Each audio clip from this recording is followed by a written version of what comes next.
This is a relay project. Real Talk starts right now. Here's Ryan Jespersen.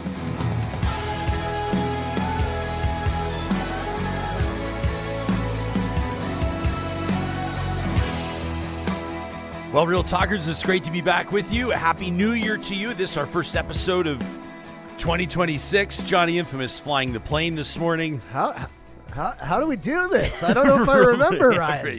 You're not the only one. I'm not the only one. There are thousands of Real Talkers, millions of Canadians, and folks around the world that are going to be reminding themselves not just how to do their jobs semi-effectively, but just how to basically function.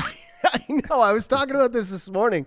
Like the 12 days of Christmas, today is actually the last day, but people rush back to work. And, you want to like start the year off great. Let's get into it. Let's work hard. Let's make it better than 2025. 2026 is going to be huge. But like, whatever you're doing today, just ease into it because you don't want to explode. You know? Yeah, well, I was hoping that we could do that, and I was hoping that maybe we could do like 30 minutes on New Year's resolutions with Supriya Dwivedi, who will be joining us in a moment. Maybe talk about who brought the best side dish to the family holiday feast. But unfortunately, over the break. But it's just not that way. Cactus Sheriff kicking us off in our live chat this morning, powered by Park Power, says seems like every time that Real Talk signs off, shit gets a little extra nuts. Very true. And that's exactly what's happened. We'll get into it. Not just with Johnny, not just with you, Real Talkers. We're grateful to have you back with us. And by the way, thank you for keeping Real Talk, or maybe even elevating Real Talk as part of your regular routine here, heading into this new year. Or now, I mean, technically almost a week into the new year. Let's be real. Yeah. But we'll get into it with Supriya as well. We're also going to talk to the president of the Alberta Medical Association. There's obviously been some brutal things that have happened since we did sign off our most recent episode. Feels like an eternity ago. December 22nd was the last time that we all gathered together. It was with Supriya, as a matter of fact. But since then, as a matter of fact, it was just a short time later. It was that evening, the evening of the 22nd of December, that an Edmonton man, a young guy, 44 years of age, a father of young kids, presented to an ER complaining of chest pain. Took him 8 hours to get attention. Ultimately, as you have likely heard, this young father collapsed and died. This was a short time after we talked to Dr. Raj Sherman, a 30-year ER doc in Alberta, about the potential calamity that could ensue with these ER wait times, not just in Alberta, but across the country, and it manifested itself hours after the fact. Obviously a brutal situation. Dr. Brian Wirzba is going to join us in the back nine of this episode. He's the president of the Alberta Medical Association. Folks are demanding an inquiry. The Alberta government says it's looking into it, but we want to get it straight from the AMA, straight from a veteran doctor like Wirzba, who's going to join us on this. Plus, we'll look to see what you have to say about this. Let's get it going. This episode is presented by our friends at RapidX Financial. For a lot of you, maybe as you look into the new year, you've determined that maybe you're going to do things a little bit differently. Maybe you're going to expand your horizons when it comes to your investments. Don't ever take your investment advice from me. But if you are looking to crypto, in particular Bitcoin, RapidX Financial is a proud made-in-Alberta solution offering crypto your way through 3 easy channels. Over 100 ATMs across the country. They've got the online portal we're showing you right now if you're watching us on YouTube at rapidxfinancial.com, or an over-the-counter desk for people like me who would like a little extra help. With RapidX Financial, you get real people ready to assist you with no hidden fees and absolutely no chatbots. They make it fast, easy, and secure to grow your Bitcoin journey. And right now, first-time users get 50% off all fees with the exclusive coupon code RYAN50, RYAN50, in the online portal. Your chance to start crypto your way with the promo code RYAN50 at checkout at rapidxfinancial.com. Wise Kyle is poking the fire in the live chat. Says, what a great start to the year. Says the Alberta separation petition is signed. He says Nicolás Maduro, the narco-terrorist, arrested in Venezuela. And then Wise Kyle has to get into what unfolded over the weekend in the NFL. Says the Seahawks, the number 1 seed, in Ohio State and Georgia losing. I don't even know what. I don't even pay attention to that. What I do know is that a tough one for Team Canada as well. Oh my God! At the World Junior. Oh, but we have so much to catch up on. But yeah, I won't get into it now. But how good for hockey in general on an international level that we have countries like Czechia who are now like you gotta watch your back. You got to be good, and we're not going to win it every single year. Not just Canada and USA. let's check in with our lead off every single week in our feature interview, courtesy of Mercedes-Benz Edmonton West, a nationally read columnist, longtime media pundit, and former senior advisor to the Prime Minister of Canada, Supriya Dwivedi. How nice to see your face again. Happy New Year to you. Guys. I know it's been Good forever. morning. Yeah, it has Happy been a long New time. Year. Happy New We've Year got to you. 2 more days for the Happy New Year, by the way. That's it. Is that it? It's a week. That's your rule. Yeah. January 7th. I was the cutoff. we were driving back from the mountains. Family spent some the New Year's stretch in Kananaskis country, of course, where the G7 was earlier this year. And I was driving back, and I just had I'm not like really a New Year's resolution guy per se. I'll acknowledge I got a little heavier than I would have liked this past year. I think that there's room for improvement on personal fitness. Maybe dialing back the odd happy hour, Johnny. I haven't dropped that bombshell on you yet. I don't know. We'll see if we get there. But Supriya, I was like, I'm coming into work extra early today. We're going to get the holiday bar, all put away.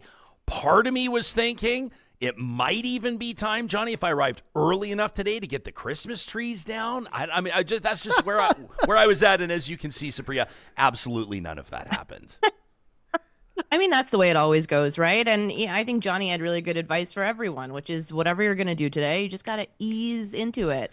So, you got here, you showed up, you put on pants, Ryan. That's as good as it's going to get today, And then I shaved, I clipped my nails. There you go. It's a whole new year, you guys. You're ahead of the curve already. And then, I took down my tree, I think it was just yesterday, honestly, only because I tripped over a wire and it annoyed me, not because I was on the jump of, cleaning in the new year or whatever. So I can understand needing to have the tree around for a little bit longer. I get it. Yeah. Hey, we've got, I think, there's a number of different things we can touch on. Haven't even mentioned that Alberta Premier Danielle Smith lost another cabinet minister, Rebecca Schultz resigning. At least from cabinet over the while. I mean, there's a ton to get to. This is the first episode of the year, and obviously after a long time away. But Venezuela is the story that the world is watching now.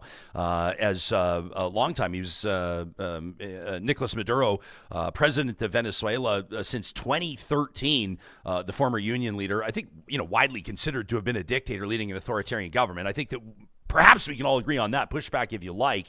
But an interesting comment here in the chat. Where was it? One said, what an interesting start to the country where you see one unhinged, this is RS500 chiming in, says one unhinged dictator removing another unhinged dictator. And I thought 2026 would be better. I've got a number of different angles of approach on this. We'll hear from some senior American political voices, but obviously, you've been paying attention to the story.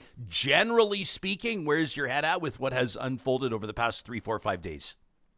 I think the number one thing that stands out to me is that we are sort of all collectively pretending that this is somehow for the betterment of the Venezuelan people, or that this is somehow going to advance democracy in Venezuela by ousting Maduro in the way that the U.S. did. But Trump himself is saying that this is all about oil.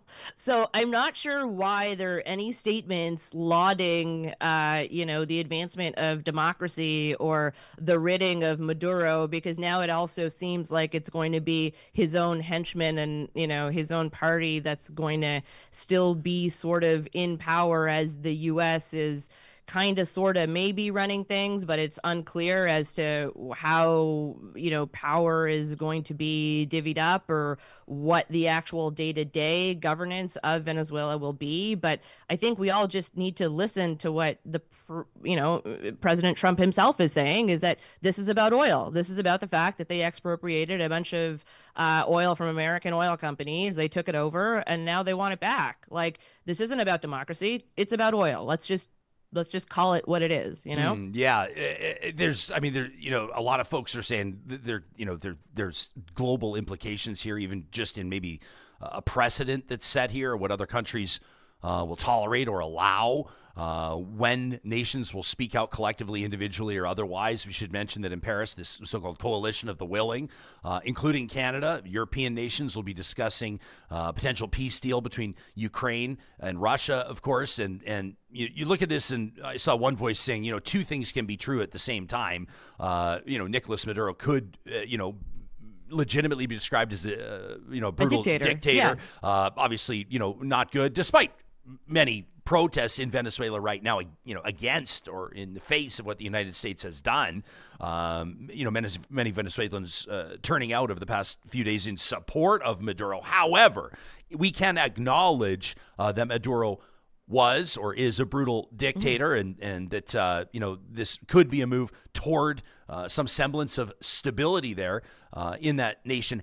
And the way that the United States has gone about this can and does trigger concern when it comes to, for example, what Russia may do with Ukraine, what China may do with Taiwan, and the like. Your assessment of the way the United States went about it? Yeah, look, I mean, I think that's absolutely right. Like, I don't think we need to pretend that Maduro is some sort of great leader or great guy and was a bastion of hope for the Venezuelan people, right? Like, he was a dictator. He was an illegitimate leader for a reason. There's a reason why the opposition leader in Venezuela was the one who won the Nobel Peace Prize this past year, right?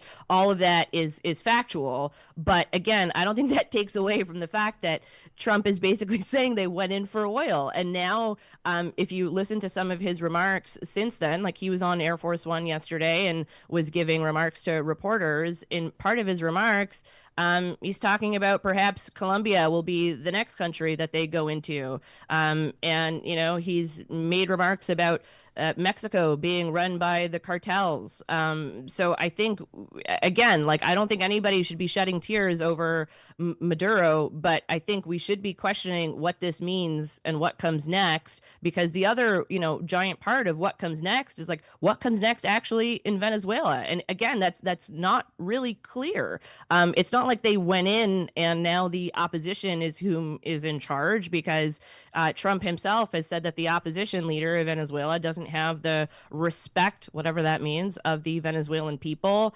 And right now, it seems to be that it's, Maduro's own deputy that is the de facto leader in charge right now. But, fluid situation, lots of moving pieces. I'm sure we'll get a lot more information in the next few hours or so. But to your point about the coalition of the willing all gathering now in Paris, I mean, do they not see the irony in all of this? If none of them said anything, and basically the EU reaction, with the exception of Spain, has been absolutely pathetic. How exactly are they meeting now in Paris to pretend like what Putin did is terrible? And it's illegal, but it's like you either stand up for international law or you don't, and they're not. So now what? Kind of an interesting post from Canada's Prime Minister Mark Carney, who says that he spoke with Maria Corina Machado. This was posted on the 4th of January on Sunday. By the way, of course, if her name sounds familiar to a lot of real talkers that have been paying sort of mid-level attention to all of this, she's the most recent winner of the Nobel Peace Prize. Says, I affirmed Canada's support for a peaceful Venezuelan-led transition of power, one that respects the democratic will of the Venezuelan people. What are you saying is so pathetic? Like, lay it out with regards to the EU response in particular. What irks you, and what would you have liked to seen? Well, I mean, none of them are even mentioning, they're all going through great pains, and Canada included, both through the statement that Minister Anand put out, and then for whatever reason, the statement that it took the Prime Minister 18 hours or whatever to put out subsequent to the capturing of Maduro. Nobody actually takes the U.S. by name. Nobody takes Trump by name. They're all saying all parties involved. And it's like, okay. And it's like, we must respect international law. And it's like, okay, well, we already didn't respect international law, and nobody's calling anything out. And again, I don't think that our prime minister in particular, or Minister Anand, our foreign minister, should be the ones at the front of the pack that are, condemning Trump. I don't even think that's the word that should be used. But we need to at least put out factual statements. So we're all sort of dancing around it. And in the lead up to all this, when Minister Anand was asked pretty point blank whether or not the U.S. had violated international law by blowing up those ships those Venezuelan ships that they claimed were, trafficking drugs into the U.S., Minister Anand refused to say if they had even violated international law. Like, it's a blatant violation of international law, those strikes against those fishing boats. And yet we can't even bring ourselves to say that because we're all too scared of the Orange King. And I understand why we're scared of the Orange King. We're going into NAFTA renegotiations or CUSMA renegotiations into 2026. We still are in the throes of, getting some of our sectors some relief from the U.S. that have been hit pretty hard with tariffs. So I understand why we're doing it. But again, if you're the EU and you're in the middle of a continental war in which Russia has illegally invaded Ukraine, you'd think that you'd have a bit of a more forceful reaction. And again, Spain is pretty much the only EU country that I've seen that has said anything with a bit of a backbone. Okay, George Stephanopoulos got into it with Marco Rubio. We've had some interesting comments from both Democratic and Republican senators, Lindsey Graham on Air Force One, by the way. But why don't we get to a quick comment from the president, from Donald Trump, I think raised some eyebrows to say the least when he basically told reporters that oil companies had been notified about what was going down in Venezuela, both before and out. You'll hear from the president here, both before and after it happened. Can't say the same thing about Congress, which is pretty wild. But here's what Donald Trump told reporters a short time ago. Did you speak with them before the operation took place? Yes. Did you maybe tip them off about before and after, and they want to go in, and they're going to do a great job for the people of Venezuela, and they're going to represent us well. The oil companies are going to do a great job for the people of Venezuela, and they're going to represent us well, he says. The United States, that is.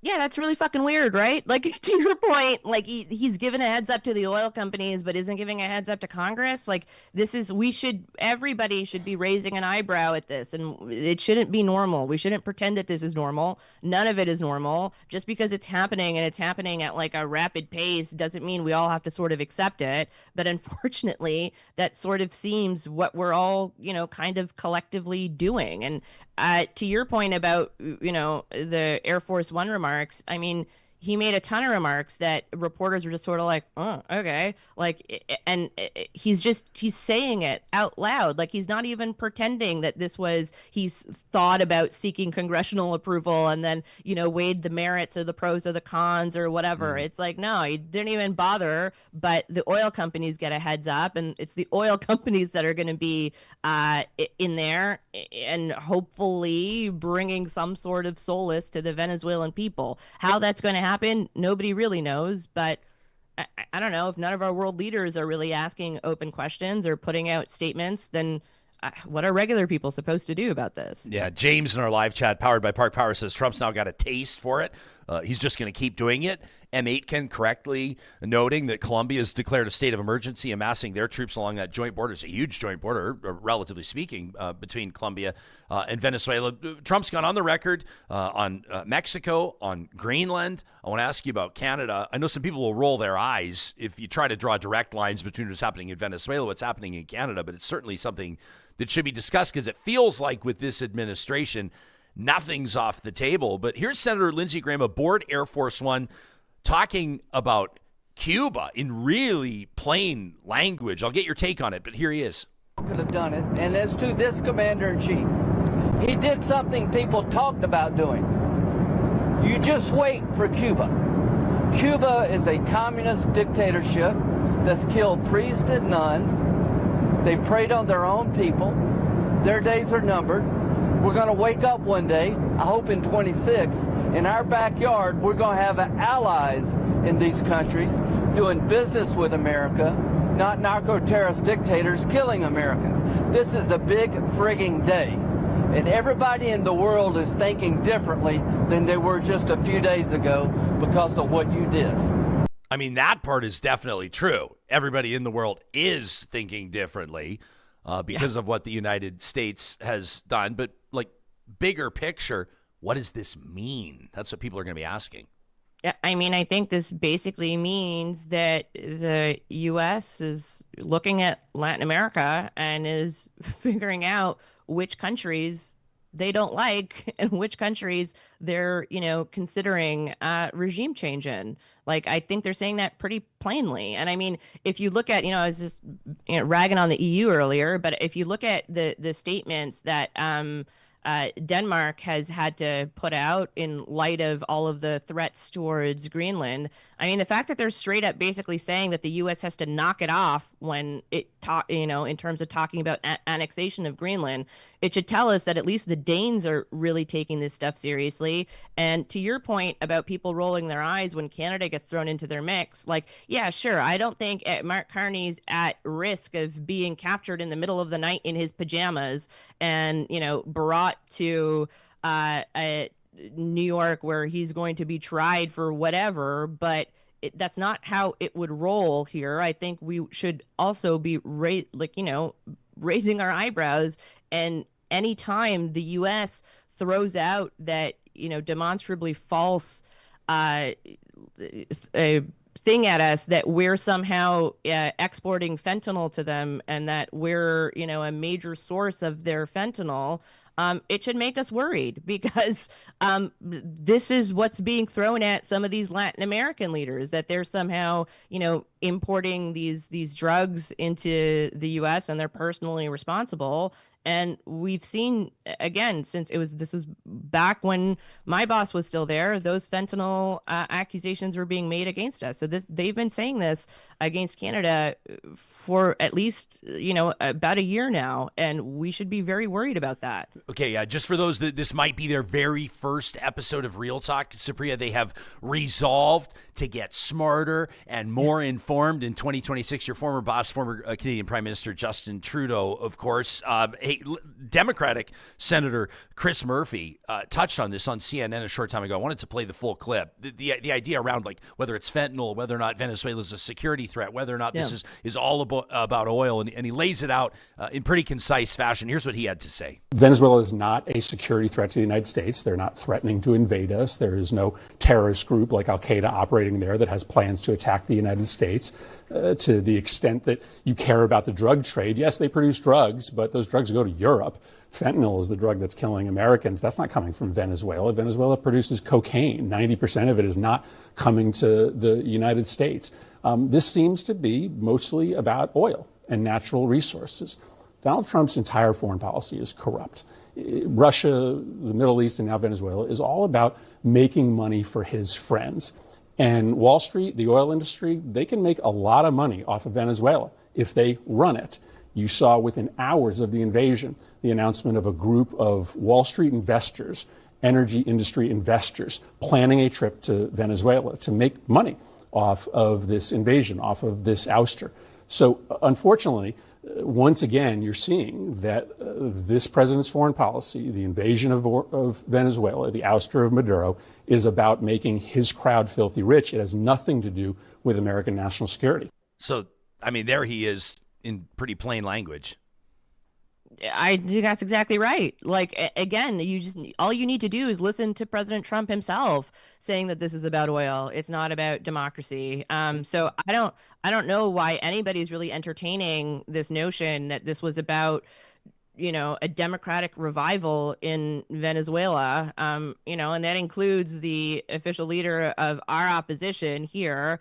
And the reaction that we've seen from the conservatives, really lauding Trump for advancing democracy in Venezuela, when Trump himself is like, no, this is about oil. I gave the oil companies a heads up, and now they're all, sort of staking out the place, trying to make money. Like, this is, like 2026 should be the year that we all just stop collectively pretending that there is a 3D chess game going on and just actually listen to what the folks are saying on the board. And Trump saying on the board, it's about oil.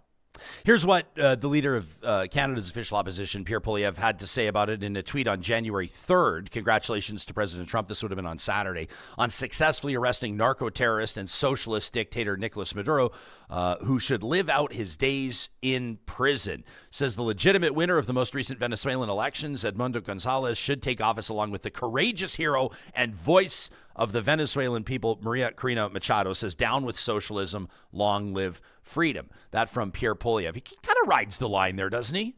He sort of does, but I mean, to his point, the last little bit, I mean, Trump has already sort of ruled that out, that he's not going to transfer power over to Machado. So, okay. Like, and his entire thing about down with socialism, it's like, dude, like, you're just reinforcing this whole notion that you're not ready for prime time at all and are still stuck in this campus conservative mode. So, like, I'm not sure how his statement is supposed to showcase that he's ready to be a G7 leader during a great, time of upheaval and uncertainty. And, honestly, I think siding so forcefully with Trump on not just this issue, but any issue seems like a really dumb thing for a Canadian politician to do at this time. And to be fair to Poilievre, like, he's not the only one.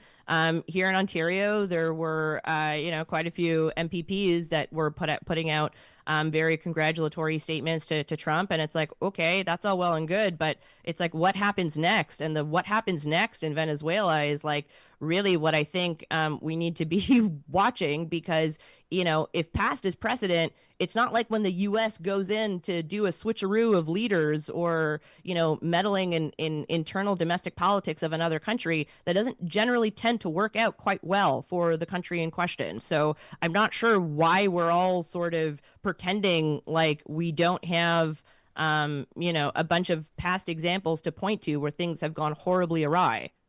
Supriya Dwivedi, our guest in our feature interview presented by Mercedes-Benz Edmonton West. In our live chat, Christine says, right on, Supriya. Says, I love smart people who speak the truth and say it like it truly is. She says, this is all about oil. It's bloody unbelievable. Mark Carney and Nita Anand, get some courage and speak out.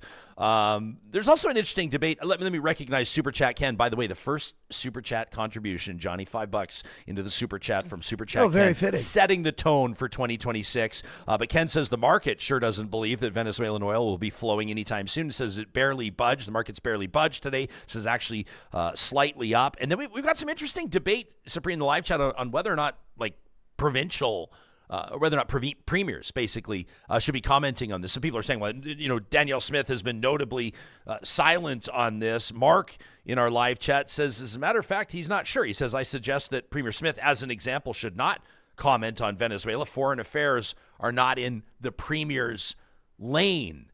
I don't know. Doug Ford's had a lot to say about global affairs. Danielle Smith's had a lot to say about global affairs, probably the two most prominent spokespersons. Do you have an opinion on that? Yeah, I mean, it's like you either do or you don't, right? Because I agree with that. Like, I don't think foreign affairs fall into the wheelhouse of premiers. I mean, that's the purview of the federal government. But if you've done it in the past, then it seems weird not to do it now, right? And I can certainly understand why Premier Smith may not want to put out a statement, in the immediate aftermath of all this. But it does seem odd. If you've pronounced on a bunch of different issues and you feel free to, talk to the U.S. and we know that Alberta has, they've gone down there. It's like, okay, so then why not now? And then it just, kind of makes you look weak as a leader, in my opinion.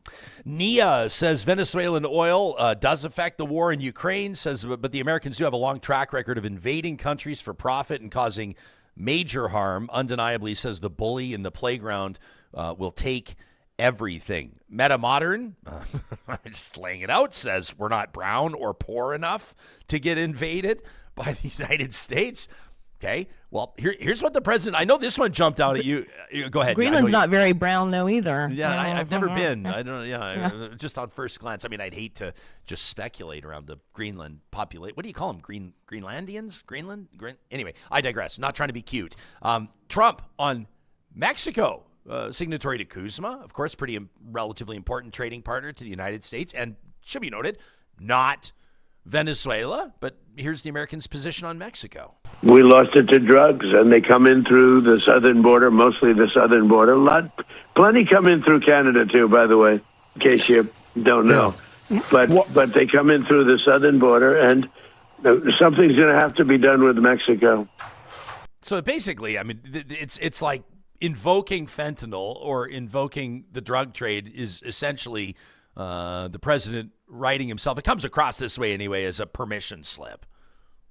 Yeah, and using it as kind of a smokescreen for whatever the true reason is of wanting a country's resources. I mean, they keep saying that they need Greenland so that they can shore up security, but I mean, Denmark's a NATO member, so they already can sort of station troops there if they need to, and I'm sure they'd be cooperative if there was a request actually made for reasons that are stated around security because of the whole collective nature of NATO, but that's not really what's happening, nor is that really what is being said from the U.S. side. So again, like we should all be worried, and our leaders need to be stepping it up here. And I don't think they are. I don't think they're. A good chunk of them aren't really meeting the moment right now. Yeah, let's for folks that may not have heard it. Here's the president. Here's Donald Trump on Greenland, just to get it on the record. Here's what he had to say a short time ago. We need Greenland for national security, not for minerals. We have so many sites for minerals and oil and everything. We have more oil than any other country in the world. We need Greenland for national security. And if you take a look at Greenland, you look up and down the coast, you have Russian and Chinese ships all over the place. By the way, we looked at 5 or 6 different versions of that clip, and the audio feed on all of them has fighter jets in the background. Okay. Fighter jets in the background. We did not superimpose that as some sort of editorial comment, but there you have it. I also wanted to put this on your radar, and we'll put about 90 seconds of it, a little bit less than that, on into the show here, because I think it's pretty remarkable. Marco Rubio sitting down with ABC's George Stephanopoulos, who, I don't know, ripped him a new one. I don't know how you want to put it. But here's just a portion of that interview. It gets a little bit tense. Solid interview there. And Rubio, I think, kind of shines a little bit of light on where the administration's really at with this. But a lot of people are talking about this interview. President Trump was pretty clear yesterday. He said the United States is going to run Venezuela. Under what legal authority? Well, first of all, what's going to happen here is that we have a quarantine on their oil. That means their economy will not be able to move forward until the conditions that are in the national interest of the United States and the interest of the Venezuelan people are met. And that's what we intend to do. So that leverage remains, that leverage is ongoing, and we expect that it's going to lead to results here. We're hopeful that it does, positive results for the people of Venezuela, but ultimately, most importantly for us, in the national interest of the United States. We will no longer have, hopefully, as we move forward here, we'll set the conditions so that we no longer have in our hemisphere a Venezuela that's the crossroads for many of our adversaries around the world, including Iran and Hezbollah, is no longer sending us drug gangs, is no longer sending us drug boats, is no longer a narco-trafficking paradise for all those drugs coming out of Colombia to go in through the Caribbean and towards the United States. And obviously, we want a better future for the people of Venezuela. We want them to have an oil industry where the wealth goes to the people, not to a handful of corrupt individuals and stolen by, pirates all over the world. That's what we're working towards, and we intend to use the leverage we have to help achieve that. Let me ask the question again. What is the legal authority for the United States to be running Venezuela? Well, I explained to you what our goals are and how we're going to use the leverage to make it happen. As far as what our legal authority is on the quarantine, I'm very simple. We have court orders. These are sanctioned boats, and we get orders from courts to go after and seize these sanctions. So I don't know, is a court not a legal authority? Is a court not a legal authority? Now, he doesn't need to convince everybody, right? No, he doesn't. I guess not. But I think not to be cynical. No, not at all. But if you actually read, the charges that are laid against Maduro as well, I mean, one of them is like for the possession of machine guns. And you're like, okay, you're not allowed to possess machine guns in Venezuela and you're charging them in New York. Like the whole thing, like I'm actually curious as to how the actual indictment and the, trial is going to roll out, if we're calling it that, of Maduro, because it's like, what are the charges actually that can be applied to him, and how will court in the Southern District of New York react to it, and how will a judge there look at the charges and decide what is cockamamie and what is actually legally enforceable? Like that's the other part of this that I think is kind of interesting, that we're all sort of kind of skipping over, not really putting a lot of attention to. Yeah. Hey, before you move on, time's flying. First episode back here. anything in particular that you're keeping an eye on from a Canadian perspective here in the context of Canada's sovereignty or Canada's security? We touched on it earlier. We're talking about Cuba, we're talking about Colombia, we're talking about Mexico, we're talking about Greenland, and I know that a lot of Canadians will feel like, but like Canada and the U.S., it's like, it's Canada and the U.S., man. It's not the same thing. And even I won't sit here and even I won't sit here and try to draw direct lines, to the U.S. and Venezuela and the U.S. and Canada. But there have been some precedents set here, and it's fair to say that this administration has shown very little, if any, loyalty or any recognition of like the long-standing relationship between Canada and the United States. We'll acknowledge that CUSMA negotiations are ongoing. It may actually be in Mark Carney's best interest to extend those negotiations. There's talk about a potential spring federal election. If it's not going to be a good deal, Carney said there'll be no deal at all. I don't know that anybody expects to see American fighter jets over or in Canadian airspace, but like, what's something that you'll be keeping an eye on from a Canadian perspective over the next week, month, whenever? The Northwest Passage. So this all stems back. So the Northwest Passage is basically the only navigable Arctic sort of route, and it's increasingly becoming more and more navigable because of climate change, right? Like ice is melting up there, and ships can go in and out with a little bit more ease, fewer icebreakers, et cetera, et cetera. The way it's worked is that previously the U.S. has had to give us a heads up if they were going to be in those waters, out of basic neighborly courtesy, but also legally there's like a cooperation agreement that has been signed. If they're increasingly up there without giving us a heads up, that's a really, really bad sign. And if you look back to the security document that they had put out just before the holidays, it sounds like they're going to increasingly be going after that Northwest Passage. If you look at what Russia is interested in, it'll be that Northwest Passage. And if we're all talking about Venezuela in the context of, right now and today, and we should, but if you rewind again to like 2019 and some of the remarks and testimony that were given by officials at the time, Trump officials at the time, there was some talk about Russia proposing this weird sort of deal with the U.S. where they could take Venezuela so that Russia could then get into Ukraine.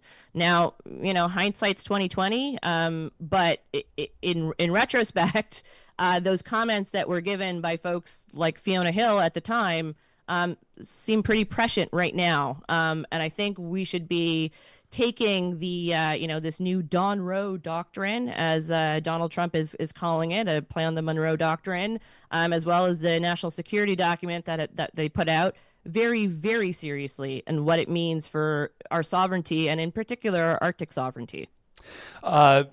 We've got everyone's got something to say on this, which is no surprise. And obviously, we'll be talking about this for who knows how long as this is an issue.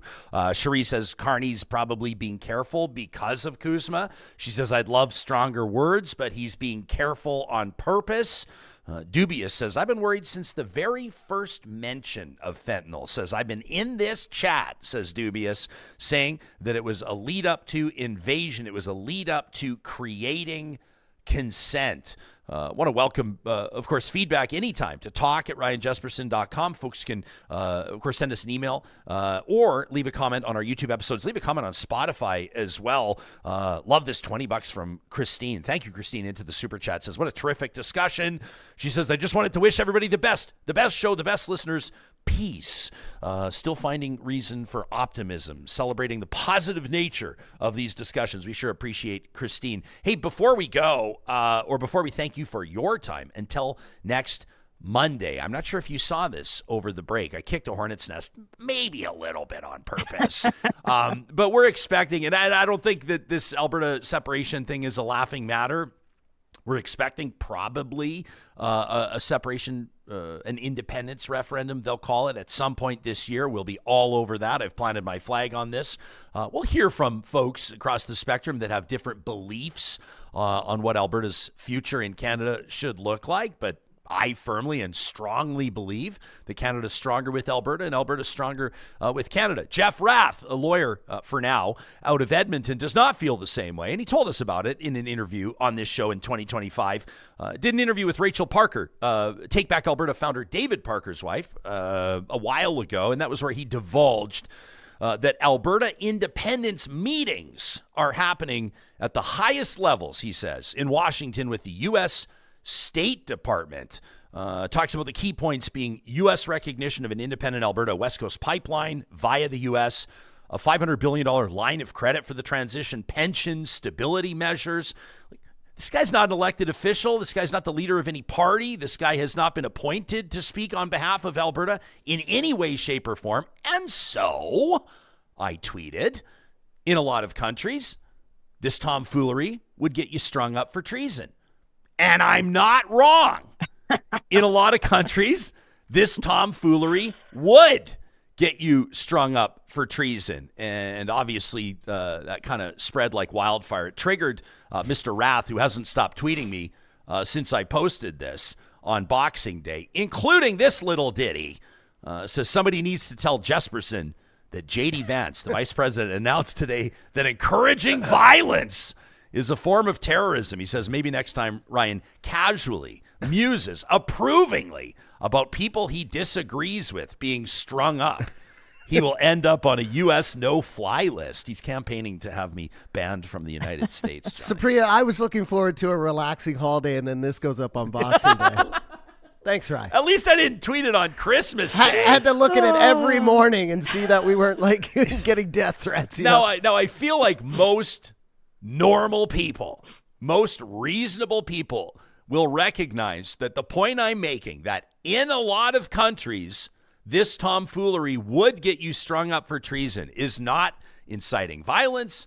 It's not a call to string up people that I disagree with. And of course, I'm happy to talk about this, and I'm sure that we will as this story continues to develop through this year. But generally speaking, your thoughts on whether or not this is treason and an independent, unelected delegation negotiating separation terms with the U.S. State Department, allegedly. Where's your head at on it? I mean, the first thing I think of is like, what kind of chuckleheads in the U.S. State Department are taking these meetings? Like, I got to be honest, if somebody from another country was contacting the Prime Minister's office and was saying something along the lines of, look, we're not an elected party, we have no actual power, but we're trying to stir up some shit in our home country and we'd like to meet with you, we would have said no. And the reason you said no is because you don't have time for that sort of stuff. And the fact that, if these meetings actually did happen with the State Department, I think it's another, knock on the Carney government, to be quite honest, for not being on top of it. Like, what kind of relationships do they have between Canada and the State Department that the State Department would even take these meetings with this group, whether it was with Jeff Rath or others that are associated with the Alberta independence movement? Like, all of it seems like amateur hour, and quite frankly, I don't think it's a good look on either of the countries. Do you have a prediction on whether or not Canada, for the first time in its history, will see two independence referendums in the same year out of Alberta and Quebec? A lot of people are going to be paying attention to what happens in Quebec with an election looming and the Parti Québécois leading in the polls, at least for now. I'm not convinced, and this is just anecdotally, that either population, majority-wise, wants a referendum, but do you think that we might see two this year? I think we might. Yeah. I think when you and I, this was like a few months ago, but we had sort of posited this, right? That we may be looking at a double referendum. I mean, that'd be terrible for national unity, but I guess the glass half full side of this, if you want to consider it, new year, new me, whatever, is that maybe if you get both populations to wholly reject it, right, at the ballot box, then maybe we come out on the other side of this a little bit stronger. And that's all we can really hope for. But, on the Quebec side of things, it seems clear that if the Parti Québécois does win, and again, all polls right now show that they are in the lead. So if they do win an election, I mean, they've basically said that they're going to hold a referendum within the first year or whatever of their mandate. So I think we can expect that they will, keep their word. The Alberta side of things, I mean, I don't know. That's your expertise, man. Like, do you think what the likelihood of that is? Yeah, I think it's going to happen. Yeah, and I don't know. Like, it's interesting to determine like the order of where everything's going to go. Whether or not we could see like provincial, like an Alberta election in the spring. I mean, kind of interesting posturing behind the scenes. And, we got Dr. Wirzba here from the AMA in our green room virtually ready to rock. So we'll wrap it for now. But you could see, with the departure of another cabinet minister, Rebecca Schultz in Alberta, perhaps the premier's kind of polling her cabinet, her caucus, on whether or not they're planning on running again, or maybe her resignation has something to do with her concerns around the direction this government's going. We have connected with former Minister Schultz, and she's been back in touch with us and says she doesn't have anything to add right now beyond what her statement said, which was just a glowing review of both Danielle Smith and Jason Kenney, which is kind of interesting. You got a potential federal election in the spring if the Liberals can't recruit other conservative floor crossers. But you could have conservative floor crossers depending on what happens with Pierre Poilievre's leadership review at the end of January in Calgary. So that's kind of interesting. And then the Quebec thing. And man, I will just say this from a cynical capitalist perspective. Fabulous for talk shows. Fabulous for talk shows. Happy New Year. Great to see your face. We'll talk to you again in a week. You too, bud. Have a good one. All right. That's Supriya Dwivedi. Joins us every Monday, courtesy of our friends at Mercedes-Benz Edmonton West.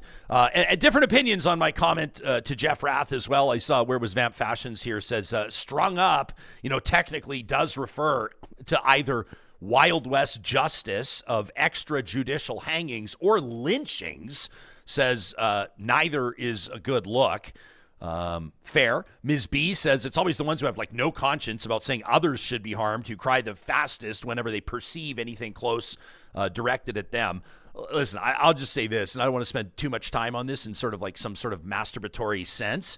But number one, no one seriously thinks that I am calling for Jeff Rath to be hung.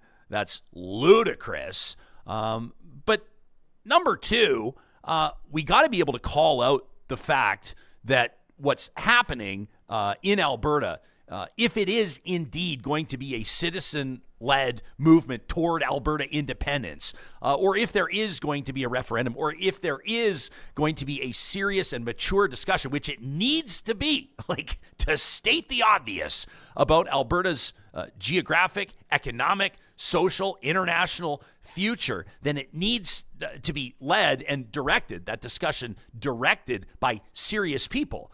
And Mr. Rath is not that.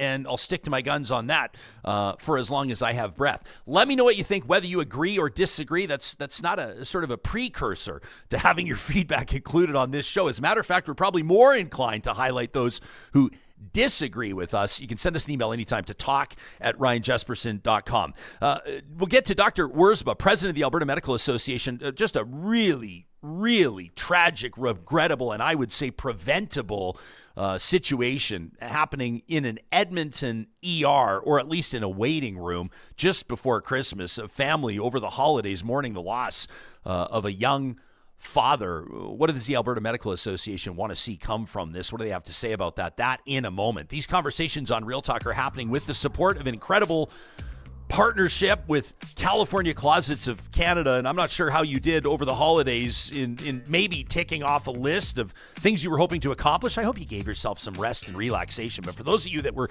decluttering, for those of you that were purging, or maybe you're just trying to find room for those new sweaters that Auntie Edna gave you, California Closets can help you out with custom closets and storage solutions for the entire home. This is a proud Canadian-owned company that is the absolute best in the business on custom closets, systems, and solutions for the entire home, including garages, by the way.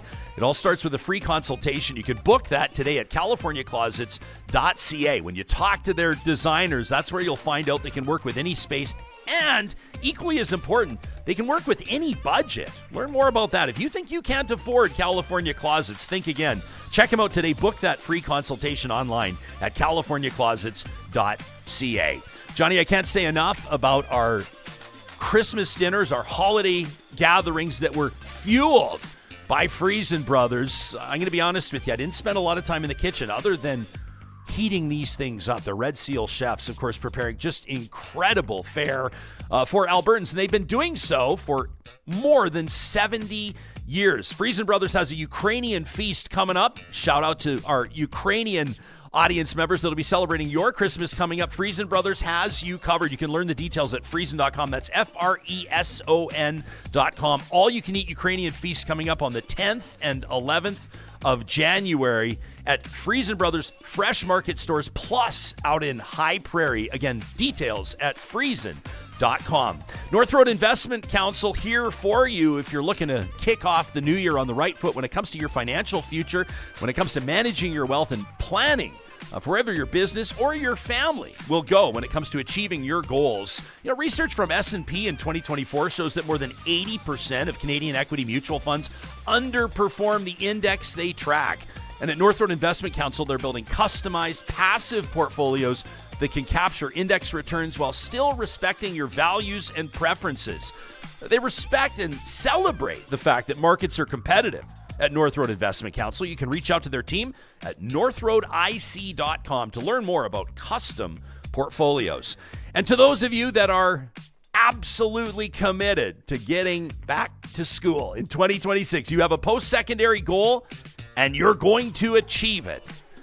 A visit to athabascau.ca needs to be right at the top of your list. World-class accredited online degrees and courses designed so you can complete your education wherever and whenever it works for you. Over 500,000 program and course alumni from over 100 countries will tell you that there is an AU advantage, and that starts with opening up your options with their online offerings. You can check out Athabasca University today at athabascau.ca.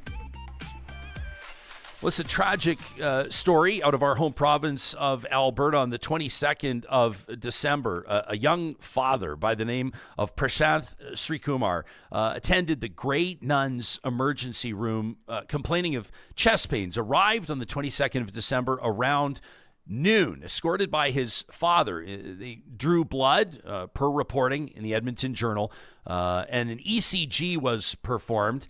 And then the 44-year-old was dispatched to the waiting room, later joined by his wife. After an 8-hour wait, he was admitted to the emergency ward where he collapsed in the arms of his family members. And as you likely know, he did not make it out. It has triggered outrage and a very focused discussion about what we can now assert are deadly ER delays in Alberta and across the country. I want to check in with the president of the Alberta Medical Association, Dr. Brian Wirzba, who joins us remotely. Doctor, thank you for making time for us. Obviously not the kind of conversation that we want to have to kick off the new year, but a tragedy that we hope can perhaps impact meaningful change when it comes to how ER wait times are managed. Where's your head at? Where's your heart at right now? Yeah, thanks, Ryan. This is, certainly a very tragic event. The death of a patient in a waiting room. Waiting 8 hours is something that everyone on the front lines really worries about day to day.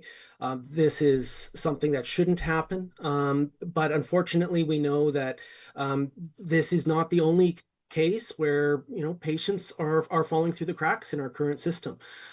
We worry every day that this is going to happen. The number of near misses is in the hundreds on a monthly basis, and something needs to be done.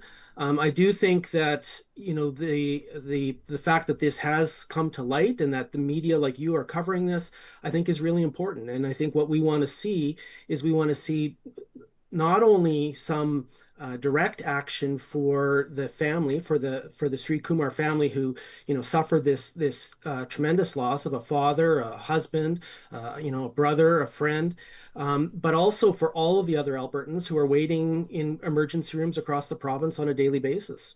The Alberta government noting by way of Minister of Hospital and Surgical Health Services Matt Jones in a social media post that they've directed Acute Care Alberta and Covenant Health to jointly review the circumstances and factors leading to this death at the Grey Nuns Community Hospital.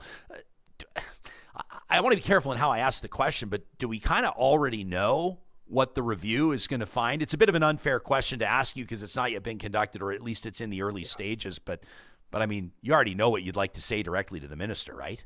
Yeah, I think it's going to be important to, again, look at exactly what happened with this case, but I really hope that they look more broadly at the systemic failures that we're seeing across the province. I mean, we have a province where rural emergency rooms are closed on a regular basis. We have urban emergency rooms that are overcrowded. We have not kept up to the bed capacity we need in the acute care facilities, nor and that overflows into the emergency rooms. We are dealing with stretcher hallway medicine on a very regular basis. I was on service at the Grey Nuns Hospital that week that Mr. Sreekumar passed away, and I can tell you that on the medicine wards we were overrun. Like, we had way too many patients. It's, the holiday season. We're trying to get patients out as quickly as we can, but services to get patients through the system simply are not running on full capacity.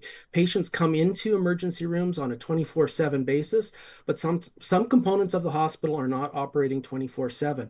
And that's something that needs to change. And I hope, again, a broader review of what's happening in emergency rooms across the province actually takes place and leads to real change.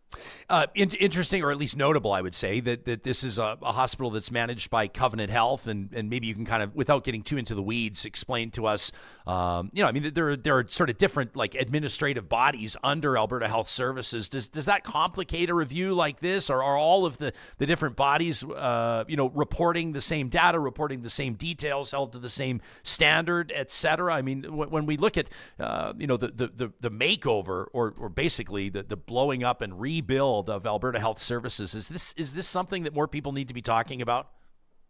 Well, I think with the reorganization, it's led to a lot of confusion with regards to exactly, how is Covenant Health going to do this under the supervision or auspices of Acute Care Alberta, under the a different ministry now of hospital services. So we have a lot more layers. I am optimistic that this is going to, again, at the local level, Covenant Health will do their investigation as to what's actually happened in this particular case. But broader, we need to have Acute Care Alberta actually look at the emergency room crisis across the province. Again, this is a case that has come to light, but there are lots of other cases out there where, again, patients aren't getting the care they need, and all of those Albertans need to actually know that the government, that the healthcare providers, that we're now moving to hospital leadership and structures where it's supposed to be more local leadership and supervision. We need to make sure that actually, as a province, we are getting that reporting, that there is some transparency, and that's going to require Acute Care Alberta to actually play an important role in any investigation that takes place.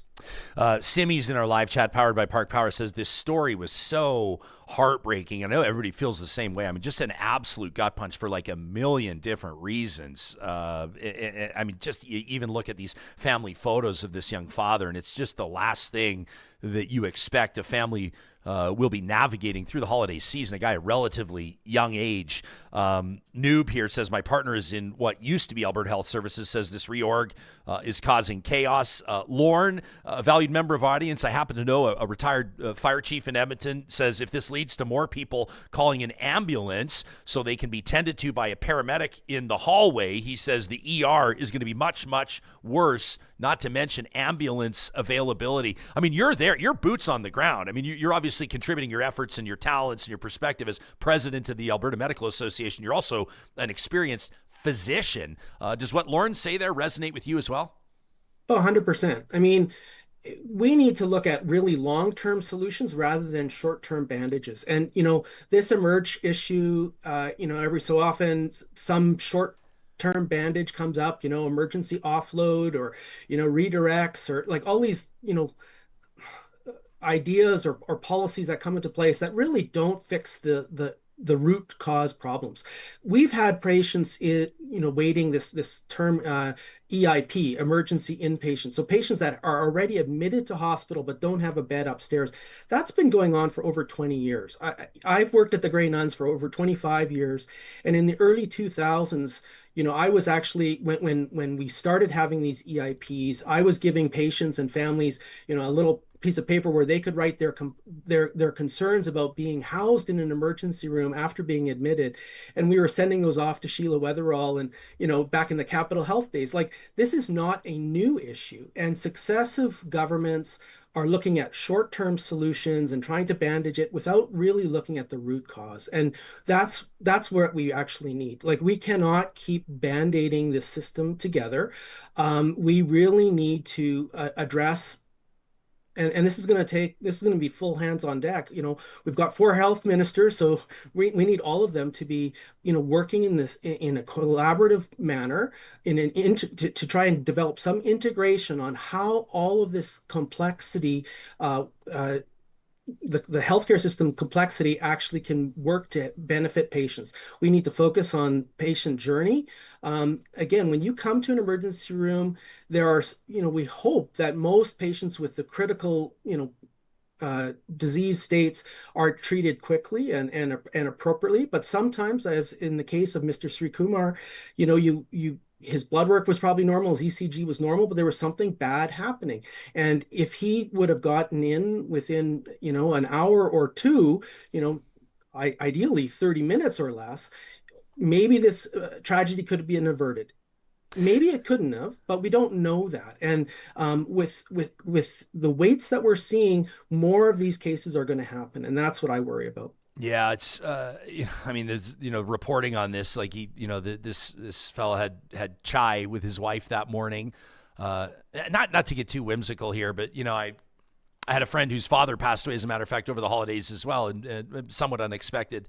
And she was talking about the holiday visit that they had shared, not knowing it would be their last, and how much she cherished that. And it just hits you as a gut punch on so many levels. I can also imagine that as a family member here, you would be outraged that a young person, I'm saying 44 is young. I think most people would agree, relatively speaking, when it comes to life expectancy, that waited 8 hours complaining of chest pain. You would be outraged at their passing. Can you give us a sense of, you talk to police officers, you talk to firefighters on what's an acceptable response time, and they'll give you a number that they'll target. Like, they want to have a fire truck at a call by whatever it is, 4 to 6 minutes from the call or whatever it is.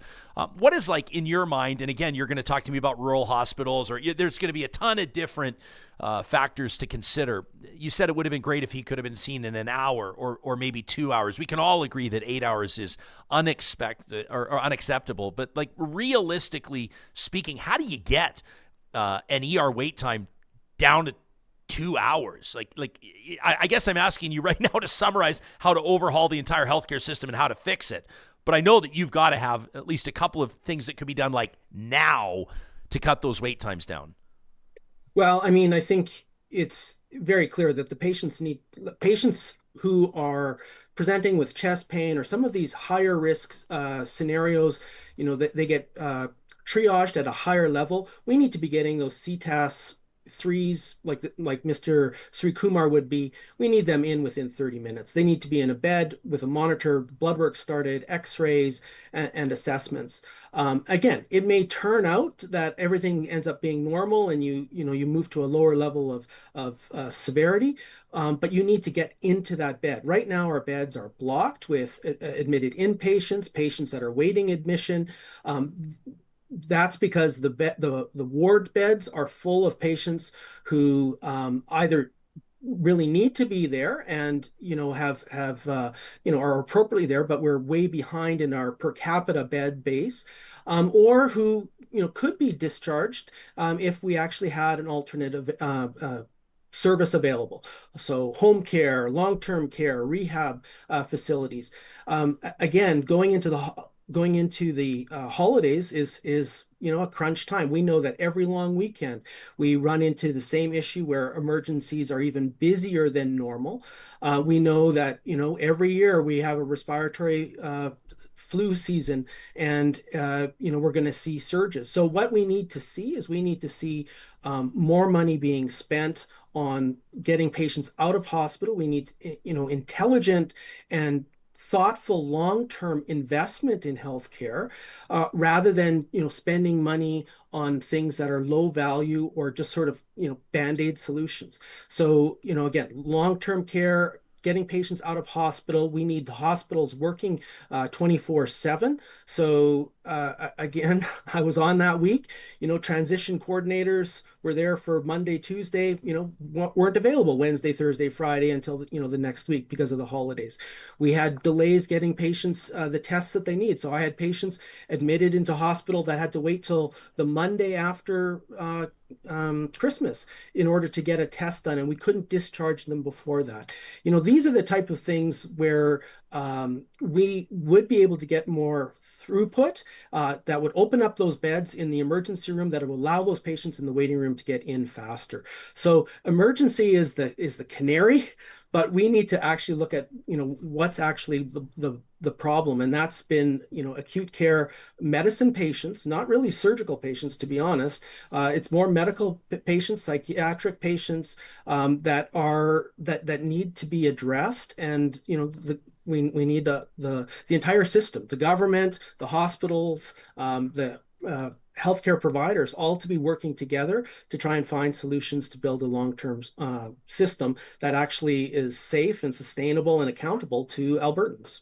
Audience member on YouTube says this sort of Sophie's choice of triage has got to be so stressful for healthcare workers.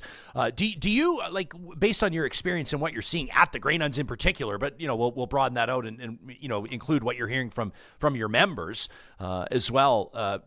This tragedy that impacts the Sreekumar family, is this, like, I don't know how to. I mean, it's a blunt question. Like, are you just kind of waiting to hear the next one? Like, this isn't an outlier. I mean, I guess it is in the case of, like, we hope that people aren't dying across ERs waiting in the province, but, like, is it by the grace of God that we're not seeing more of these? Like, the ERs are packed. Dr. Raj Sherman joined us on the 16th of December, and he's painting a picture for us that was just dire, saying that ERs are just bursting at the seams. I mean, this could happen again today, couldn't it? Yeah, absolutely. And this is from a frontline healthcare worker perspective, this is our worst nightmare. Yeah. I mean, there is definitely moral injury that comes from this when you are trying to do your best. And again, I would say that lots of Albertans who have, run that gauntlet of the 8-hour wait and got into care, they're grateful for the care that they get. I think they get good care once they, get into the system. But they deserve to be getting into that system in a much quicker way, much more streamlined way.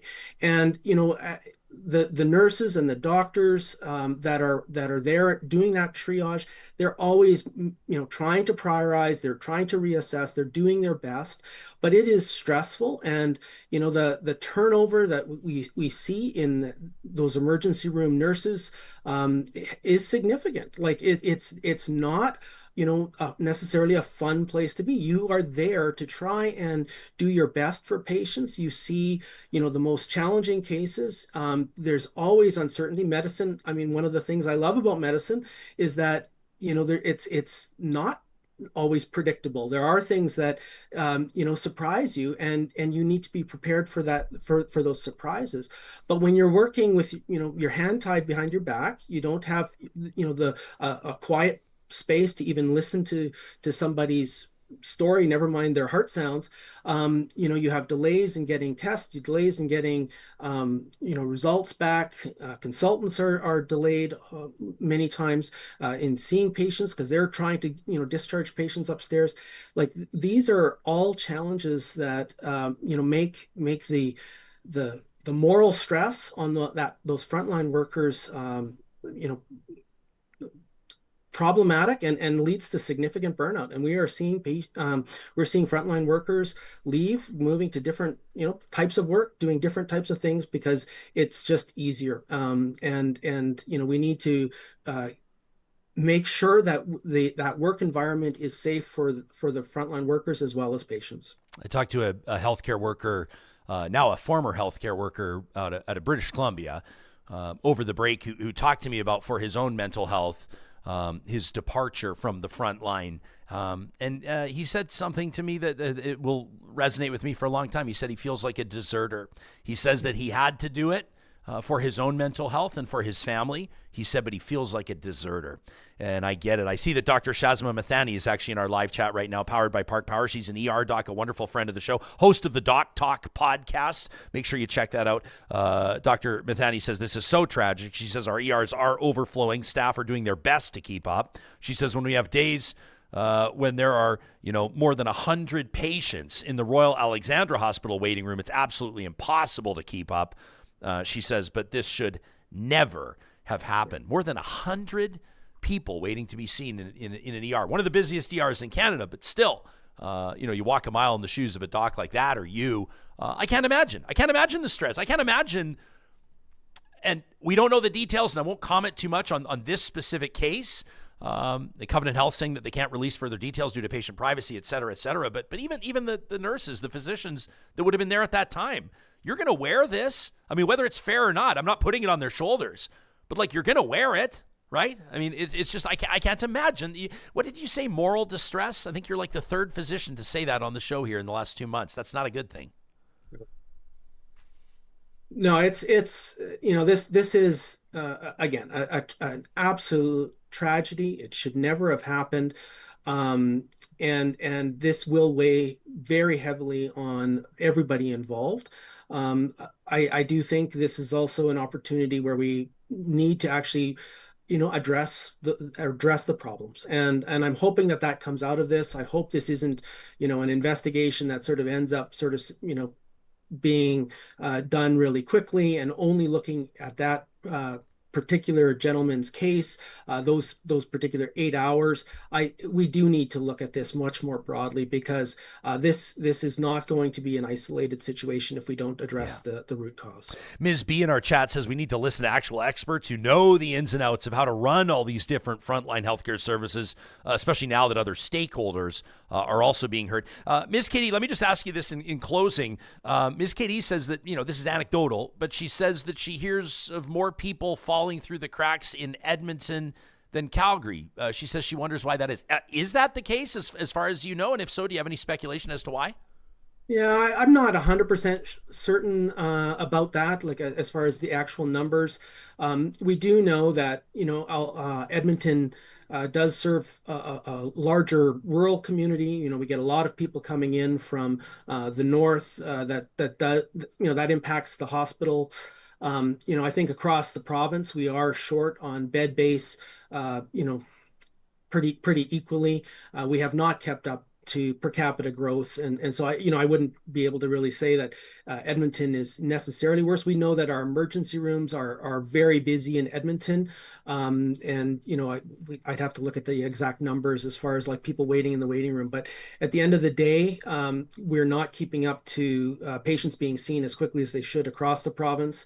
Again, we've talked today a lot about the urban hospitals and the stress there that absolutely needs to be addressed. But we also need to remember that, rural emergency rooms are being closed on a regular basis. And so rural Albertans are also not getting the care that they need necessarily, or having to drive faster, not faster, but further to get the care. And if you, have to drive or get an ambulance and you're waiting 4 hours to get to an emergency room, that's still a wait, and we need to look at how to improve that across the province. Yeah, probably driving faster and further if we're being real. Dr. Brian Wirzba, president of the Alberta Medical Association. You can read his full statement, learn more about their advocacy by visiting albertadoctors.org. We'll look forward to future conversations that, we hope, and I'm not saying this in glib fashion, we hope are not on the heels of tragedy, but we appreciate your advocacy and your service to this province. Thanks for joining us today.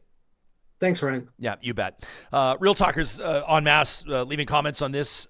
Sharon, what was this I saw? Said Sharon has 5 family members, I think, Johnny, said that have worked in nursing or different healthcare, said 5 have left the profession over the last 2 years, which is wild to see. Simi here just saying waiting 8 hours is really not okay. Simi, by the way, thank you for your generous super chat contribution. We saw that. We appreciate that. I recognize like the whole idea around triage, right? Someone comes in with like a stab wound, a gunshot wound, chest pain, that sort of a thing. You want to believe, and this is how triage works. That those people are, bumped to the top of the list. They're going to see a doc as soon as possible. They're going to get into the services. Someone's coming in labor. The labor's happening. Like what. But people in here are talking about, their mom fell and shattered her ankle and was sitting there for 11 hours or whatever. I recognize that if you're in there with a headache or a sprained ankle, you're going to be at the bottom of the list. Sure. But even then, 8 hours, 11 hours, 12 hours. Yeah. Some people are going to ERs. And you know what? Can you grab me the Dr. Raj Sherman short that we put together? This was, friends, if you missed this, I heard from Dr. Raj. I got a lot of respect for this guy, a longtime ER doc, of course, former politician, and had recently served as the chair of Health Quality Alberta. As a matter of fact, when he joined us on the 16th of December, he had just completed his term.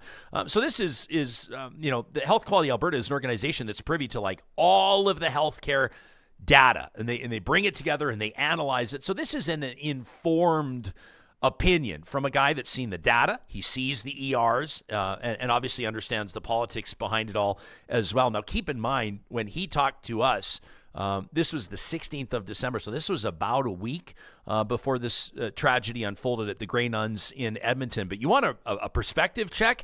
Dr. Raj gave it to us. If you want to repair the system, you got to invest in the seniors, invest in the community, repair the foundation, which is family medicine, and then you can shuffle the deck chairs all you want. The problem is we're shuffling the deck chairs in the middle of a massive crisis, and now we're doing this, dual practice. This is chaos. If an airplane flipped over tomorrow, busload of school kids hits a tractor trailer, these things have happened, or a tornado hits like we had in 87, the system is ill-prepared to deal with a multi-mass casualty incident. When every emergency department bed is plugged up by people who should have been upstairs yesterday, we got hundreds of people waiting. Many people are leaving without treatment. Many don't even bother registering in the ER. My own nephew, a year or two ago, waited 12 hours, left without treatment, came back 2 days later with a ruptured appendix and almost died. My own father died many years ago from an 8-hour wait. When he was dying of flesh-eating disease, waited 4 hours on an ambulance stretcher in a hallway. This is not the time to introduce a massive shock to the system. We don't have the labor workforce in Alberta right now for that parallel system. We don't even have the labor workforce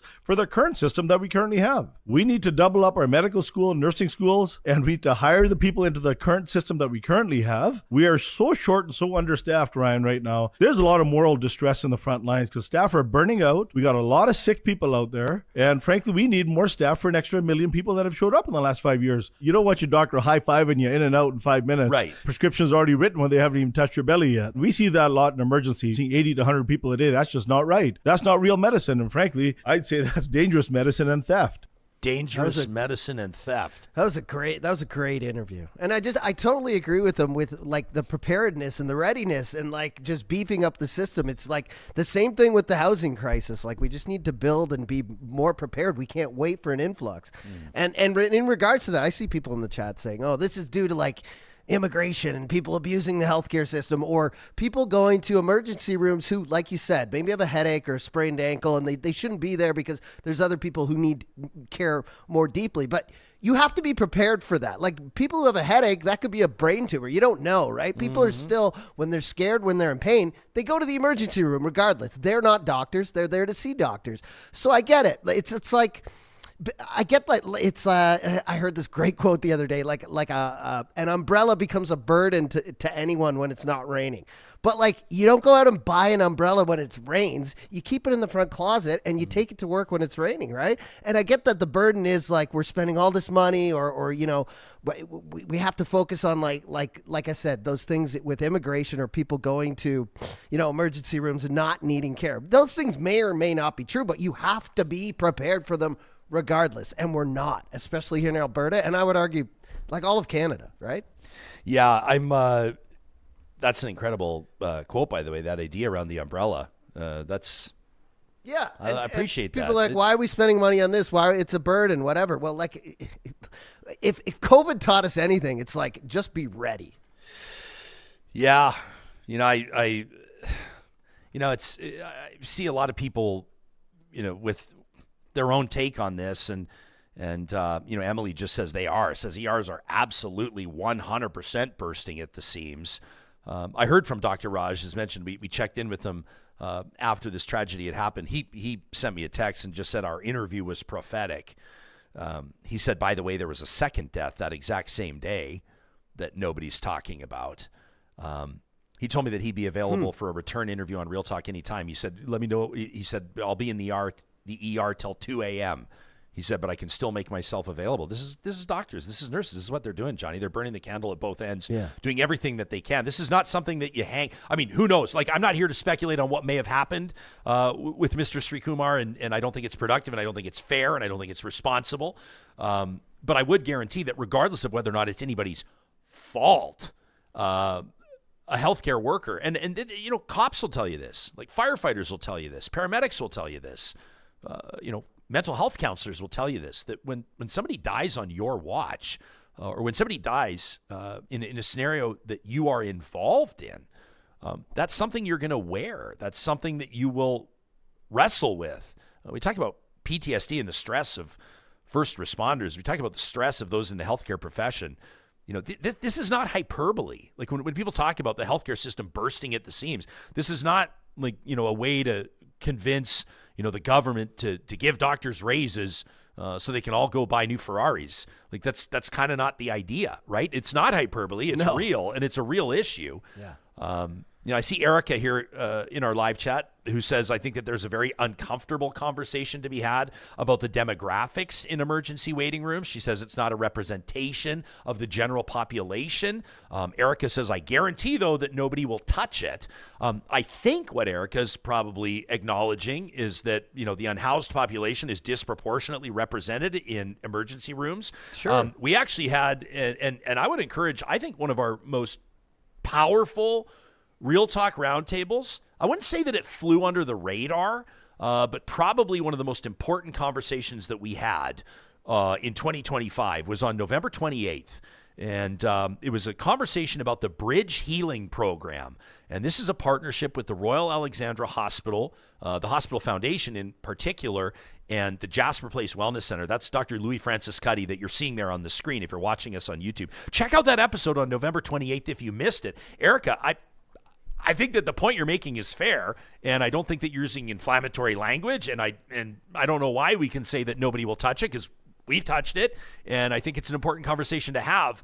I don't think that Erica's saying that people that aren't in the highest income tax bracket shouldn't gain access to ERs. That's not the sense I get from Erica, but we do need to talk about what holistic, well-funded, evidence-based healthcare looks like, and if our ERs are, you know, and again, I'm speaking as a civilian here. This is just what I see, what I hear, kind of common sense, gut instinct kind of stuff. But if you do see, homeless folks in ERs, and in many circumstances in ERs, then discharged, then right back in ERs again. Dr. Francis Cuddy talked about that. He talked about the moral dilemma of treating a patient with nowhere to go that's presenting in the ER at -30. These are folks that are let's be real, guys.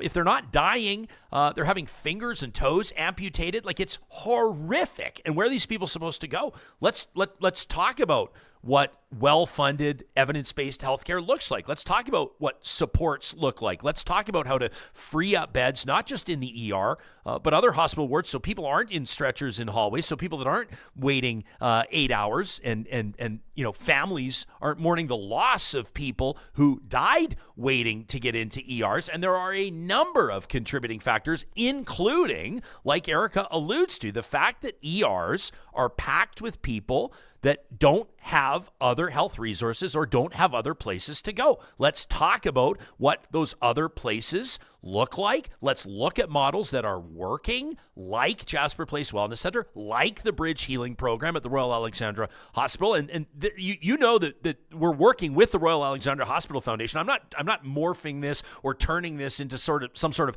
call for fundraising in a cynical way, but I am saying that the evidence shows.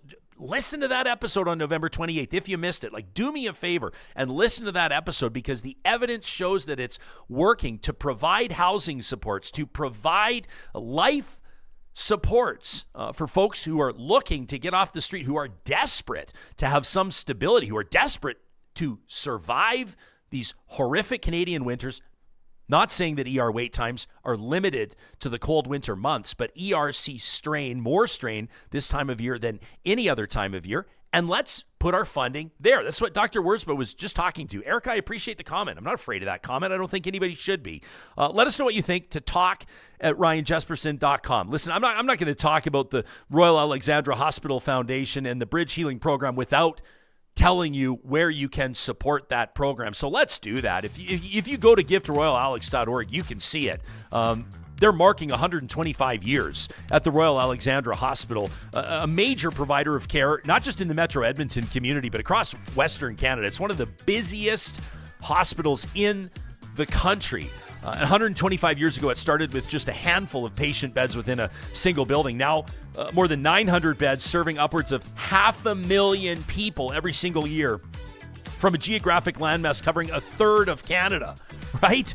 Including the Lois Hole Hospital for Women, the CK Huey Heart Center, the Eye Institute of Alberta.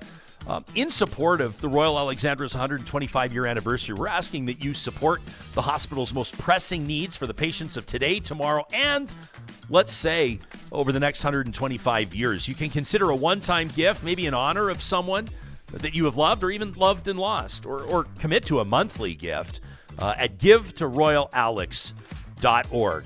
We're also very proud to be supporting UCAN Youth Services through 2026, and I am thrilled to let you know that UCAN's comedy nights are back. Check out ucan.ca to learn more about this nonprofit charitable organization that's helping hundreds of young people every year out of harm's way. This all ties into Erica's comment as well. A lot of young people experiencing homelessness are tapping into resources at UCAN Youth Services and getting their lives on track, onto a path of economic independence. Well, probably the best way, at least the most fun way to support UCAN is through those comedy nights, and you can get your tickets today. The comedy nights go through March. March 9th is when they kick off, 9th to the 11th, and then the 16th to the 18th. You can get your tickets today at ucan.ca. And our friends at Play Alberta reminding you that Albertans are winning at Play Alberta every single day. Did you know a local Play Alberta winner scored over $160,000 on that 2x3 rush game from major casino winners every hour to jackpots worth millions, hundreds of popular games to money that stays in the province? That's my favorite. There's never been a better time to sign up at playalberta.ca or on the Play Alberta app. You can download their app today to get started with casino, sports, and lottery all in one app. You got to be 18 or over to play, and when you gamble, please do use your game sense. Man, it's kind of funny. A show like this would go for 90 minutes. First episode back, and I feel like there's 1,000 stories that we haven't even touched yet. I did want to circle back on one note, and I'm not obsessing over my interaction with Alberta separatist cowboy lawyer Jeff Rath, but Rahim Mohammed, he's been on the show before, a national columnist at the National Post, did pick up on our Twitter exchange and actually wrote a column on it. Rahim asked, is it treason for Alberta separatists to maneuver with foreign officials? And he says Ottawa says no. Unlike the U.S. Logan Act, Canada has no law on the books stopping citizens from meeting with foreign governments. Wanted to let this audience know that Rahim is going to join us in our next episode of the show. That'll be the 6th of January, and we'll get into it. Not accusing Jeff Rath of treason in serious way. I'm not calling for him to be arrested and charged. I've never seen anybody take an aggrieved person take a tweet so seriously as this. Yeah. But we want to make sure that we do have full and fair debate on these types of things. So we'll look forward to chatting with Rahim Mohammed in the next episode of the show. Yeah. Trina Moyles is going to join us too. Remember her? Tomorrow.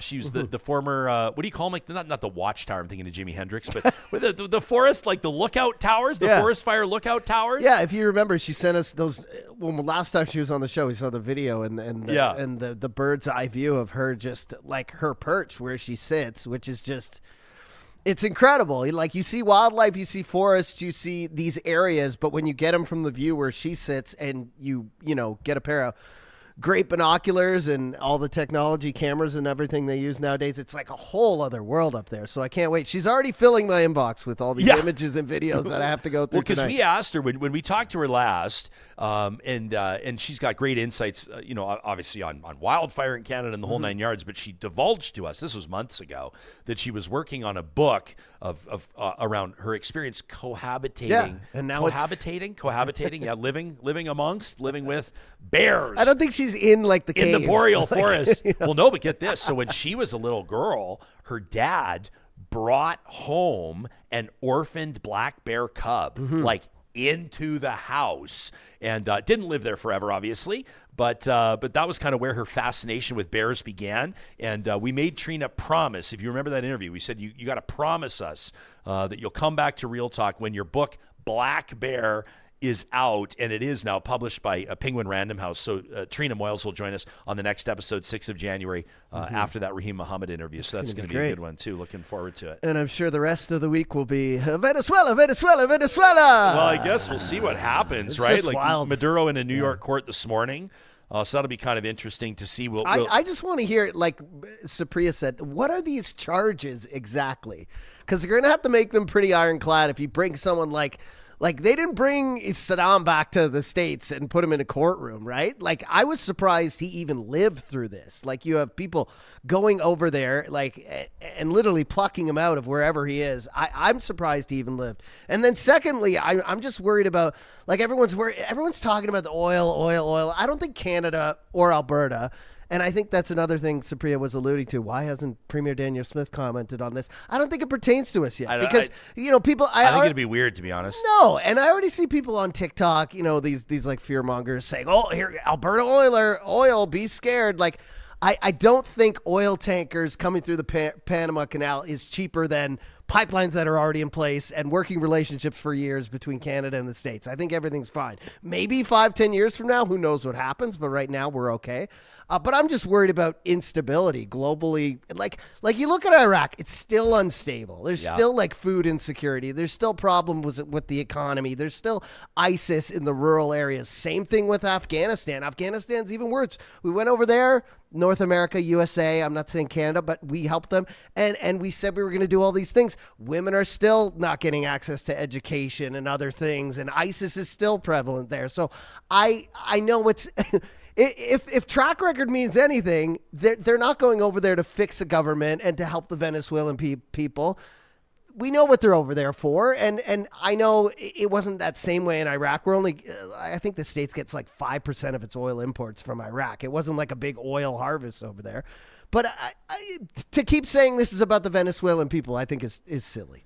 As we're talking, like most of our audience members, hi guys, Happy New Year, welcome back. We love you, we appreciate you. Most of you check this out later, the show.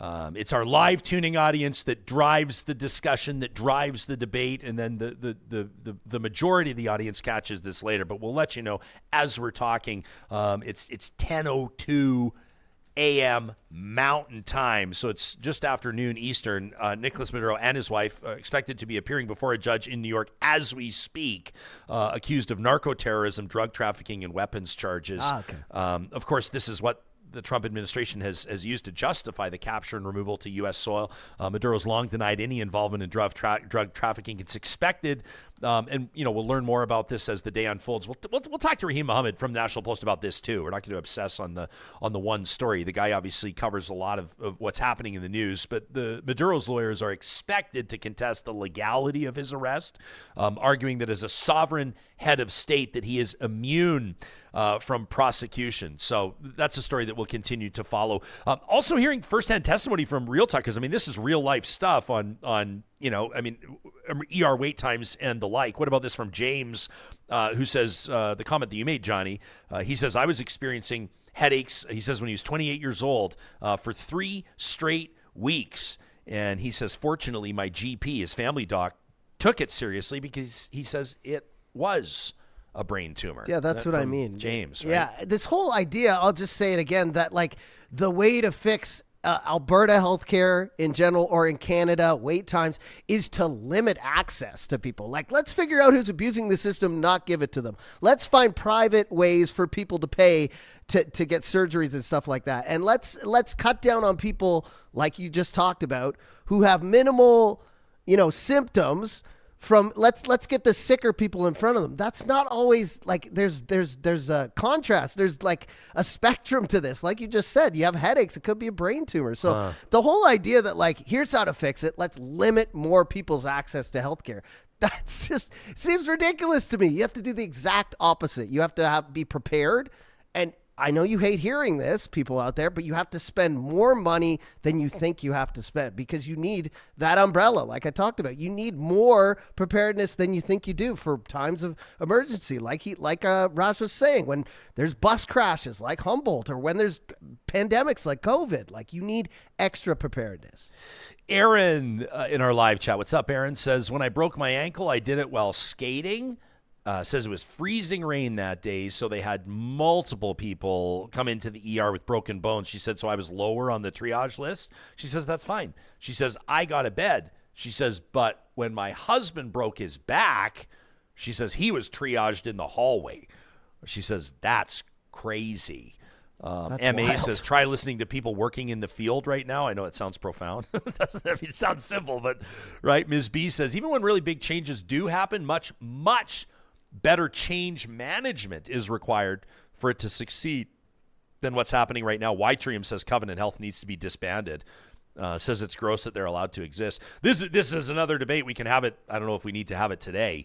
But this is, Covenant Health's an interesting one, right? Like it's a religious base. It's like a Catholic run health authority. Mm-hmm. And I think, one of the more compelling reasons that people would argue that Covenant Health should probably be enveloped by a bigger entity, the public entity is or at least a non-religious entity, is that there's refusal of some services, some healthcare services at Covenant Health facilities, including women's health options like abortion and MAID. And you hear of instances where folks who are electing medical assistance in dying are moved at end of life, or at least at that phase in their life, stage in their life, moved from where they've been staying, from where they're comfortable with their families, to other healthcare facilities, so that their healthcare rights can be exercised. And I know for a lot of people, that's an unacceptable reality. Happy to take your emails on that. Let us know what you think. Maybe it would be a flamethrower. Every Friday, final episode of every week, courtesy of our friends at the DQs of Northwest Edmonton and Sherwood Park, we give you a chance to sound off, to really pull no punches. And you can send us, just make sure you note flamethrower in the subject line of your email to talk@ryanjespersen.com. And I did make a mistake there. Obviously, the oil wouldn't come through the Panama Canal because Venezuela is like above it. But when we were talking about the oil there, but what I just you made a mistake. I did make a mistake, yeah. But obviously, our real talkers are super smarter than me. But what I just meant is like it's obviously cheaper to let pipelines that we built that literally take Alberta oil to the States and elsewhere keep flowing, and that's a lot cheaper than putting oil on tankers. But who knows what's going to happen? Like if oil is cheap enough in Venezuela, once America gets over there and starts doing whatever the oil companies do, who knows what's going to happen? But I think right now, I don't think Canada is too concerned about I don't think Alberta Oil has its hands in the air right now because of Venezuela. But who knows? It could affect all of it. It could affect all oil imports. East Coast Stoner, one of my favorite handles, says, we have not had enough doctors for 50 years. Earmuffs Kids says, fix the fucking problem. I guess I've been lucky enough not to have been to an ER in the last. But Johnny, I you can't even shared remember with the us last your time. journey in trying to find a family doc. Oh yeah, You and I both talked about that. Yeah, I was pretty sick. I've been sick a few times in the last 3 months, but the second time, I was having some breathing issues. Like I had a really bad chest cold. But you know what I thought? I was like, I'm just going to wait it out. Like, I'm having trouble breathing tonight, but maybe I'll be better tomorrow. And in my head, I immediately thought of people who are having way worse symptoms than me, Ryan. Yeah. People who are like, my arm, my chest, my heart, my back, my liver, my whatever. I'm just going to wait and see if I'm okay because they're thinking the same thing I am, which was if I go to the ER, I'm either going to have to wait a long time or I'm going to take somebody's spot who needs it more than me. Yeah. I saw Real Talker. I apologize. I lost your name, but in our live chat said, immigrants are not the problem. I know that immigrants are easy to blame. And we can have a real conversation about Canada's rates of immigration. And the Carney government addressed that in a certain fashion. When he took office, Alberta's Premier Danielle Smith has said that, she's interested in pursuing like a made in Alberta, or at least an Alberta policy on immigration, provincial policy on immigration. It reminded me of this was back in July of 2025, July 28th, as a matter of fact, 2025. But we had a really fascinating conversation with Sabine Benoit. She's a former advisor to 2 federal immigration ministers. She was talking about Canada's housing crisis, but a really interesting take. She says, don't blame immigrants for Canada's housing crisis. If you want to check out that episode, I'm showing you the highlight right now from our YouTube channel, but the full episode, that would be our July 28th episode. You can find that on YouTube or wherever you get your podcasts. I'll also let you know, Real Talkers, coming up on Thursday of this week, that'll be the 8th of January, we will have an exclusive related to healthcare that I think the entire country will be paying attention to. That's all we're going to say for now, but I do encourage you, I implore you to join us, preferably live, if you want to have your say in our live chat powered by Park Power, or if you want to catch it as it's happening, that'll be the 8th of January, this Thursday, 3 episodes from now, a Real Talk exclusive relating to healthcare. You can catch that live streaming on YouTube. Of course, you can catch it on our Real Talk live stream presented by California Closets across 7 different social media platforms, and you'll always be able to get it later on demand wherever you get your podcasts. Every Monday, or at least the first episode of every week, courtesy of our friends at Solar by Kuby, we have a chance to maybe step outside of the news cycle, or at least to focus on something that restores our faith in humanity, something that fills our bucket, so to speak. And I hope that while our hearts are heavy on some news stories, the reality of what's happening around us, we've also found some time over the holidays to focus on the positives. Positive reflections presented by Kuby Renewable Energy. And we got an email from Jan to talk at RyanJespersen.com. It's short and sweet. And as soon as I saw it, Johnny, I said, this is our positive reflection. And Jan just wrote in to say, shout out to all the neighbors out there that are shoveling snow for others. Jan says, my senior back is not happy with all this snowfall. And she says, I was dreading another shoveling season when I looked out today to see my neighbor shoveling my walk. And she says, and I'm on a corner lot. So she's got like double the walk. She says, plus my double driveway. That is a whole other level. Shoveling the walk and the double driveway. Jan says, it made me so happy to receive this kindness. And she said, and I just wanted to give a shout out on Real Talk to everybody that's extending a helping hand. So here's to the shovelers. Here's to those of you that are helping get those stuck vehicles unstuck. For those of you that are picking packages up off your neighbor's porch so they don't get jacked by pirates. For those of you that are making positive contributions in your community that aren't being celebrated publicly, that aren't being lauded loudly. On behalf of Jan in St. Albert and everybody else that is the recipient of that kindness, thank you.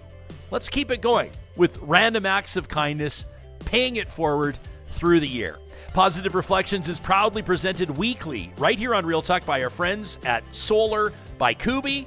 You can get a free solar quote anytime by visiting their website, kuby.ca. That's KUBY.ca. Coming up on the next episode of the show, Raheem Mohammed on treason and separation. Trina Moyles on living with black bears, and more of your emails. Thanks for making Real Talk part of your routine into 2026. We appreciate you. We'll talk to you again soon.